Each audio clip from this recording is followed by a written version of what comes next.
Ahoy there, mateys! Today I'll be giving my thoughts on the first season of One Piece, the East Blue Saga.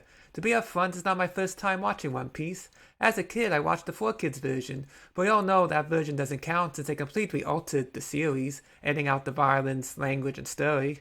I've wanted to watch the original version for some time now and decided to take the plunge. After watching the first 61 episodes out of over 1,000, here are my thoughts. So I was already familiar with the characters and the general plot. You have Monkey D. Luffy, who wants to be king of the pirates.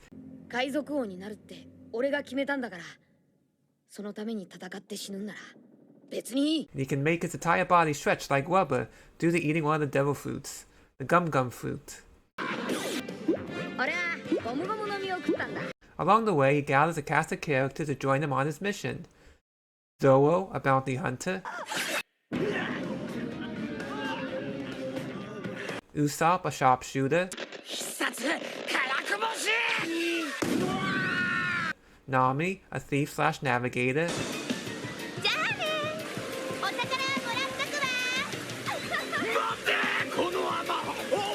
And Sanji, a chef.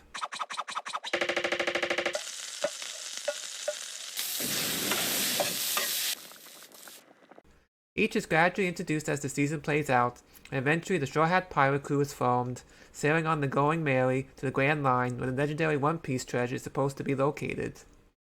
Say what you might about the animation, but I overall liked the look of the show. Back in the day I used to get the Shogun Jump magazine, and when I saw the One Piece manga, the illustrations really caught my attention as a kid. The body proportions might be a little weird, but the bright colors and character designs really give the series a unique look that no other anime can match.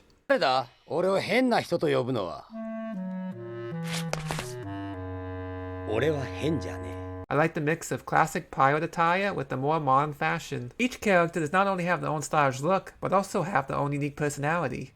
Luffy is goofy in nature, but always positive and has a never give up attitude.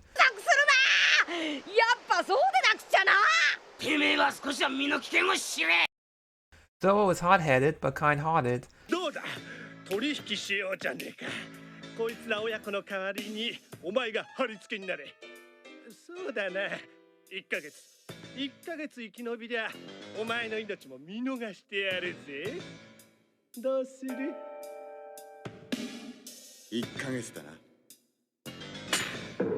Nami comes off at first as a femme fatale, but later it's discovered that it's all a ruse to save the people she cares about.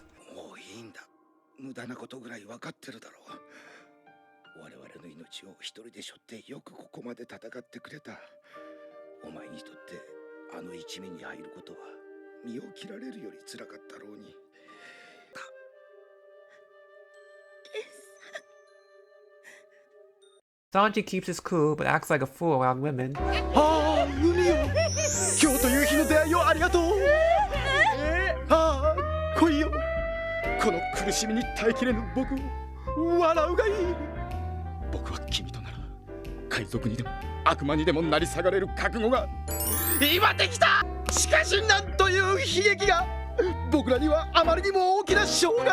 And Usopp is Usopp. Enough said. As for the story, we're taken to one destination after another, encountering different challenges and enemies at each stop. Buggy the Clown in Orange Town.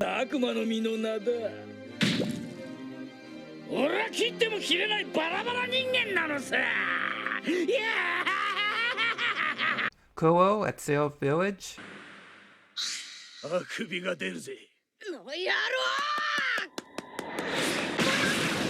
Don Craig at Boate Restaurant.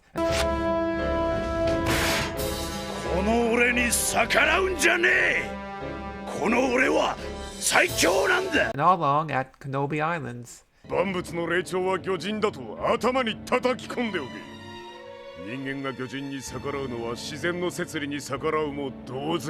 can get a bit goofy at times, but also has its serious moments. There's a Dirk from Orange Town who watches over the pet shop of his deceased owner. He fights to protect the shop, but unfortunately can't stop it from being burnt down. It's a tearjerker if you're an animal lover or pet owner.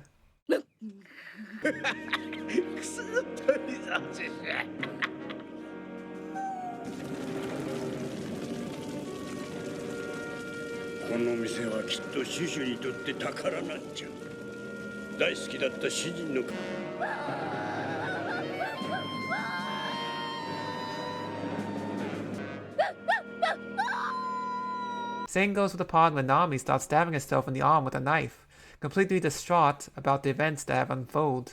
But Luffy comes over and puts his signature straw hat on her head, informing her that he will make everything right.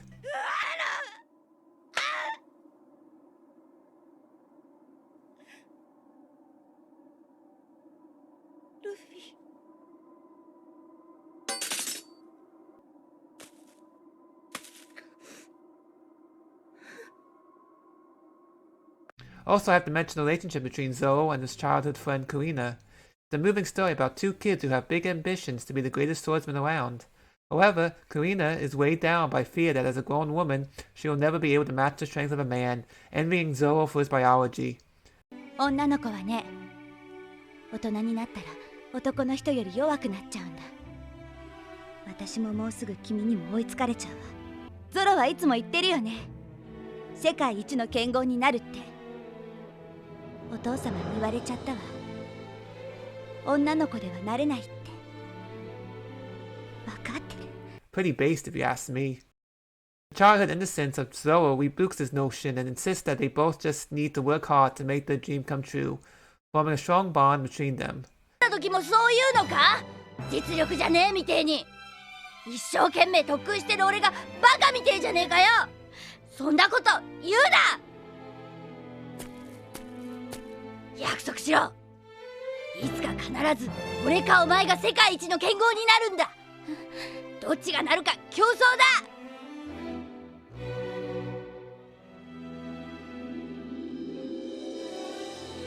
バカ弱いくせに。約束だ。Sadly, the next day, Kurina is found dead, apparently by falling down a flight of stairs. Zoro is devastated, but vows to Kurina that he will become the greatest swordsman of all time to fulfill their mutual dream. 俺はあいつの分も強くなるから。天国まで俺の名が届くように強くなるから。世界一強い剣豪になるからさ。約束したんだ。俺は。My favorite part in the saga is when they get to Rogue Town. I feel like the story starts to really pick up from here. Before, we're on a journey to collect crewmates and get some backstory, with some arcs taking longer to finish than probably needed to be. However, now the crew has been assembled and story established, the real adventure seems to begin. いい食材が手に入りそうだな。あといい女も。俺も買いてえもんがある。あら、どうやって？確かもんなしよね。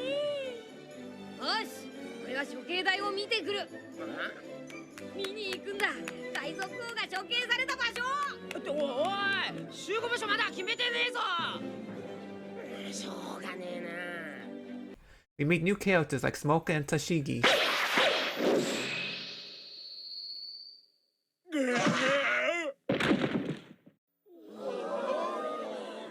ありがとうございます。 As well as reunite with some old characters like Buggy the Clown and a much slimmer Alvida.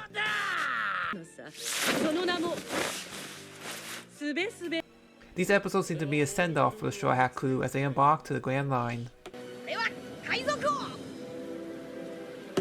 俺は大剣豪。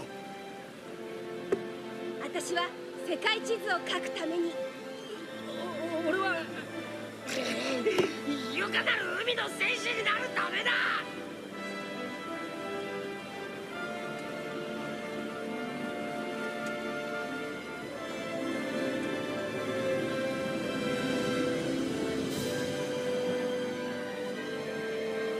行くぞ、グランドライン。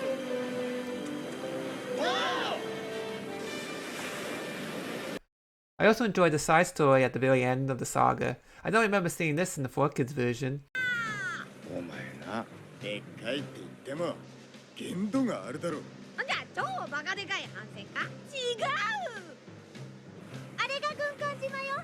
軍艦の形をしてるから軍艦島。面白い。I like the relationship between the girl Apis and the millennial dragon, Grandpa Ryu. The ending is another tearjerker.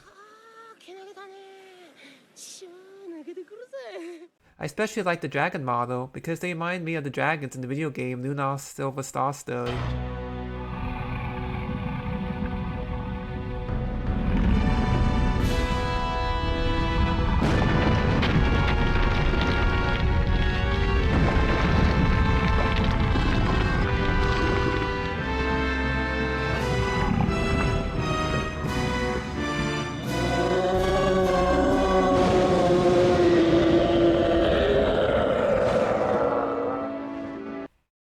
Also, there's the Sicko fruit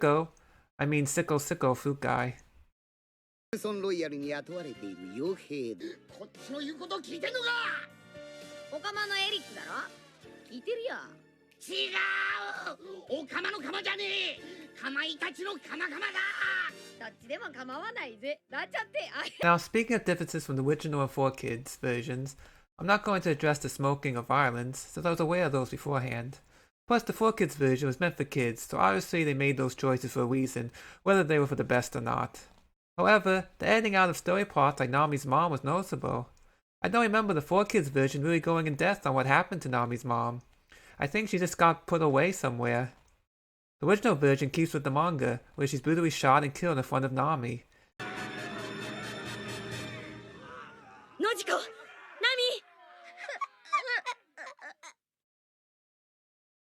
大好き。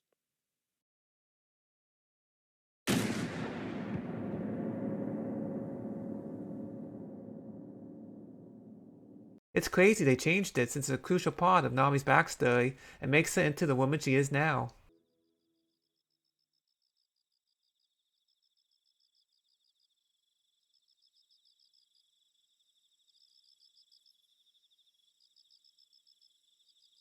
終わったよ、ベルメールさん。だからこの島に戻るのはいつになるか。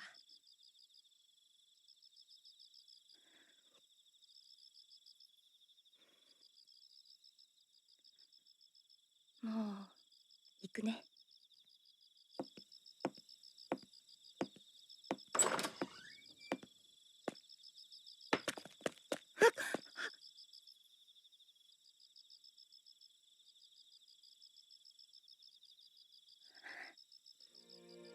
Plus, they took out Buggy's Cool Adventure Chronicles. It was silly, but gave more life to Buggy the Clown. I enjoyed watching his bromance with Gaiman. お前もな。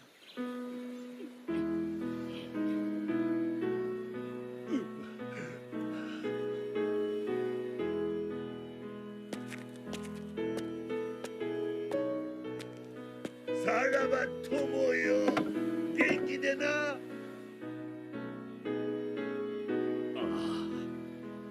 おめえもな。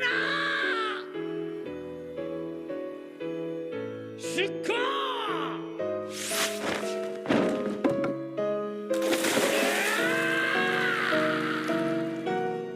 バギー、この辺りの海域には変な生き物も多い。